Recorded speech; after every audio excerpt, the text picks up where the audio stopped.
Olá, meu nome é Edni, esse é meu primeiro vídeo e eu tô fazendo esse vídeo para compartilhar um pouquinho da palavra de Deus com vocês, a palavra de Deus que é a Bíblia, né? E para isso eu escolhi o texto que está em Juízes 13, versículo 1 a 25, que vai falar um pouquinho sobre o nascimento de Sansão. Então tem algumas coisas que eu quero mencionar a respeito desse texto, né? E que eu acho muito importante e alguns pontos que me chamam a atenção, né? Esse texto eu gostaria de ler ele todinho com vocês, porém ele é muito comprido, então eu vou tentar dar uma resumida para o vídeo não ficar muito longo, né? Vai falar no versículo 2 de um homem, né? E fala da linhagem desse homem e dá nome a esse homem, né? O nome desse homem é Manoá. E ele tem uma mulher. Porém, a Bíblia não fala o nome dessa mulher nesse texto.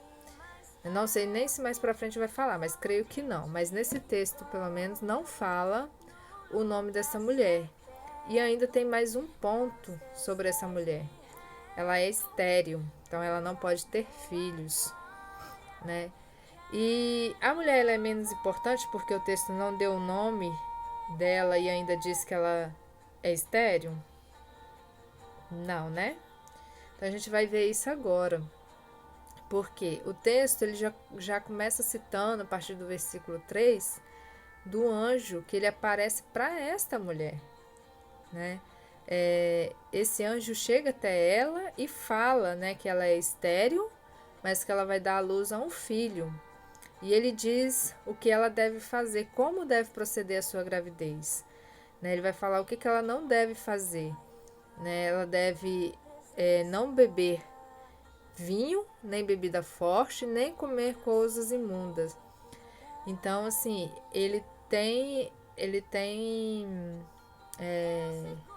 o anjo ele vem para falar para ela que ela vai dar à luz um filho e ainda como ela deve proceder durante a sua gravidez. Porque esse filho não é qualquer filho. Esse filho é um enviado de Deus e ele vem com uma missão, né? Ele não vem só para satisfazer o desejo dela como mulher. Ele vem para poder cumprir um chamado do Senhor. Ele será um filho, onde a Bíblia diz que sobre a cabeça dele não passará navalha, né? E ele será consagrado a Deus desde o ventre da sua mãe. E ele começará a livrar Israel do poder dos filisteus. Então essa é a missão dele. E a mulher ela vai até seu marido e relata tudo o que aconteceu. Ela fala que ela viu um homem com a aparência de um anjo, né? E ela tremia, a Bíblia fala que ela tremia. Então eu acredito que por conta disso, desse momento, da emoção que ela passou ali, né? Que é algo extraordinário acontecendo na vida dela, ela nem lembrou a menos de perguntar o nome desse homem, né? Então assim, mas ela vai, primeira coisa que ela faz, ela vai correndo relatar a seu marido o que havia acontecido, né? E, e fala também como deve proceder a sua gravidez, né? E qual foi a reação de Manoá diante disso? Manoá orou ao Senhor, tá lá no versículo 8. Manoá orou ao Senhor e disse: Ah, Senhor meu, rogo-te que o homem de Deus que enviaste venha outra vez e nos ensine o que devemos fazer ao menino que há de nascer. Então ele pede para que esse homem retorne e ensina como ele deve criar, né? Como eles, como pai, deve criar essa criança. Afinal, ele não é uma qualquer criança, né? E Deus, a Bíblia fala que Deus ouviu a voz de Manoá, né? E o anjo de Deus veio outra vez à mulher. Só que quando esse anjo vem à mulher, aqui fala que a mulher estava no campo assentada, né? E Manoá não estava junto dela. Então, qual é a reação dela? Ela se apressou e foi correndo notificar o marido dela, falar que o homem havia aparecido novamente, né? Então, Manoá vai de encontro a esse homem junto com ela E tendo chegado lá, ele pergunta a esse homem: foi você que falou com minha mulher? Né? E ele respondeu: sou eu. Então Manoá disse, versículo 12: Quando se, quando se cumprem as tuas palavras, qual será o modo de viver do menino e seu servo? Aí o anjo respondeu a Manoá: guarde-se a mulher de tudo quanto eu lhe disse. Então ele reforçou aquilo que ele já tinha dito para a mulher, ele reforçou tudo isso a Manoá, né, dizendo para ele que ela tem que guardar tudo que ele já falou desde a primeira vez que ele apareceu para ela. E assim procedeu, né? E Manoá, querendo retribuir de alguma forma aquilo que ele estava dizendo, Manoá oferece uma refeição para ele, né? Diz o versículo 15 que está assim: permite-nos deter-te e te preparares um cabrito. Né? Só que ele, como anjo do Senhor, ele responde a Manoá da seguinte forma: ainda que me detenhas, não comerei de teu pão, e se preparares o holocausto, ao Senhor o oferecerá. Porque não sabia Manoá que era o anjo do Senhor. Então Manoá não sabia que aquele homem era um anjo. Né? E aquele homem diz a Manoá que se tem alguém para oferecer holocausto, essa pessoa é Deus. E como vai dizer aqui para frente, né? Entende-se que durante todo o preparo daquele holocausto, o anjo permaneceu ali com eles, né? O anjo esteve com eles durante todo esse período. E Manoá ofereceu esse holocausto ao Senhor. E o anjo, no versículo 19, diz assim: e o anjo do Senhor se ouve maravilhosamente. Manoá e sua mulher estavam observando. Então, Manoá e a mulher dele estavam encantados com aquele homem ali, né? E sucedeu que, subindo para o céu, a chama que saiu do altar, né, referente ao holocausto que eles prepararam, o anjo do Senhor subiu nela, o que, vendo Manoá e sua mulher, caíram com o rosto em terra. Então eles se prostraram, né, naquele momento, entendendo, né, que era um anjo do Senhor, que até então eles não tinham entendido isso. E nunca mais apareceu um anjo do Senhor a Manoá, nem a sua mulher.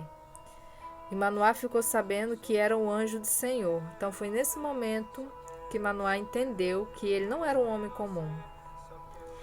E Manoá, quando essa ficha de Manoá cai, né, que ele entende, nossa, a gente estava diante de um anjo, não era um homem. Manoá vira para sua esposa e diz assim: certamente morreremos, porque vimos a Deus.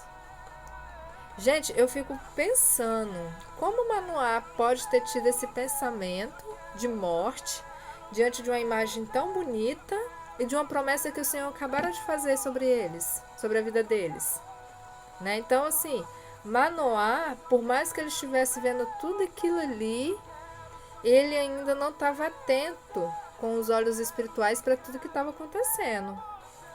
Ao contrário da mulher, que é aquilo que eu falei lá no início, com vocês lá no início, que mesmo a Bíblia não citando o nome dela, olha como a mulher é sábia, né? Olha como a mulher responde a Manoá. Porém, sua mulher lhe disse, está lá no versículo 23, se o Senhor nos quisera matar, não aceitaria de nossas mãos o holocausto e a oferta de manjares, nem nos teria mostrado tudo isto, nem nos teria revelado tais coisas. Depois deu a mulher à luz a um filho e lhe chamou Sansão. O menino cresceu e o Senhor abençoou, e o Espírito do Senhor passou a incitá-lo em Mané-dan, entre Zorá e Estol. Então, mesmo diante de tudo que aconteceu, o homem ele não conseguiu enxergar que as coisas que o Senhor estava colocando na vida deles, né? A promessa do Senhor se cumprindo na vida deles. E a mulher fala, se Deus quisera nos matar, ele não teria aceitado o nosso sacrifício e muito menos nos prometido algo para o futuro.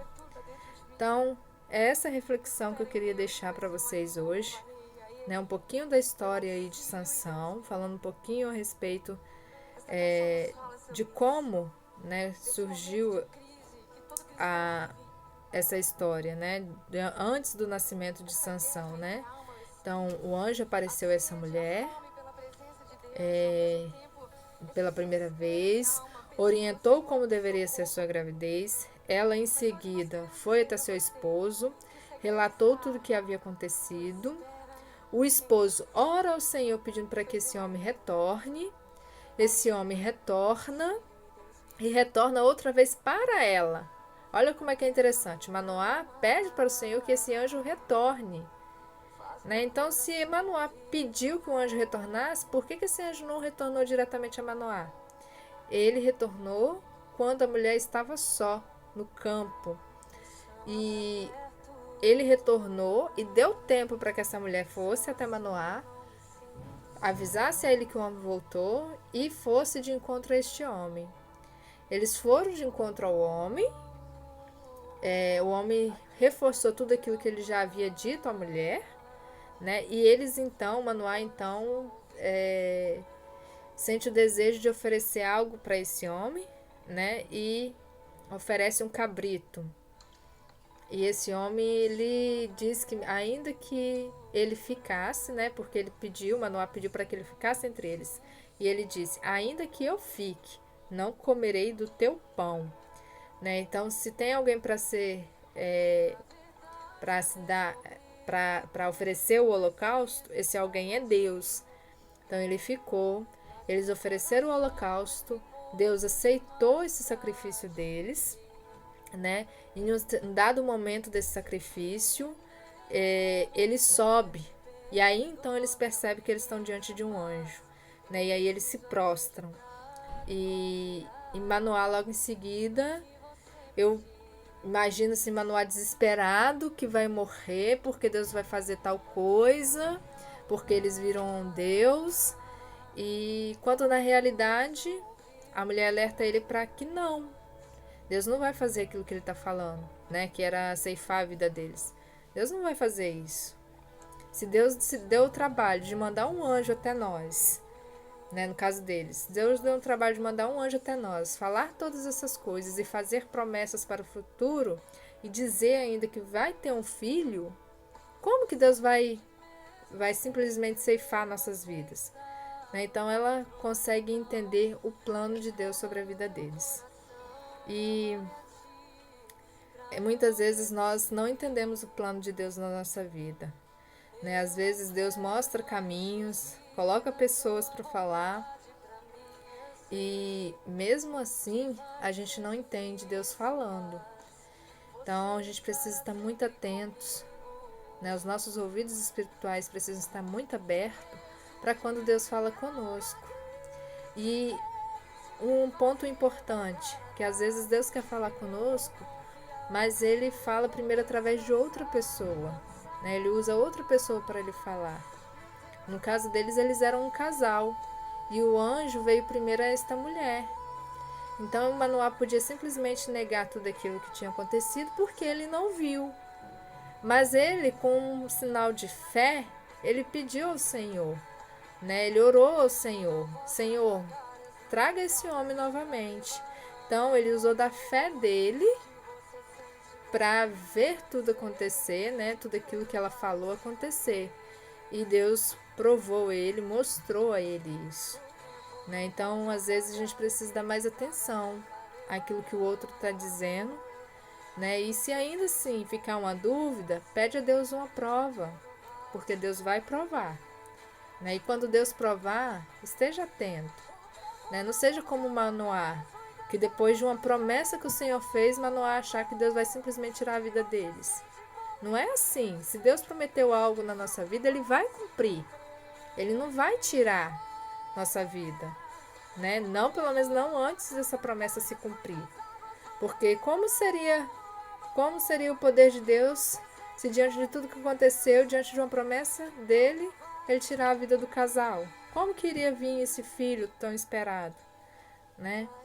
Então, que o Senhor possa abençoar, que você possa, que essa palavra possa ter falado um pouquinho com você de alguma maneira, essa reflexão, e que Deus abençoe. Amém?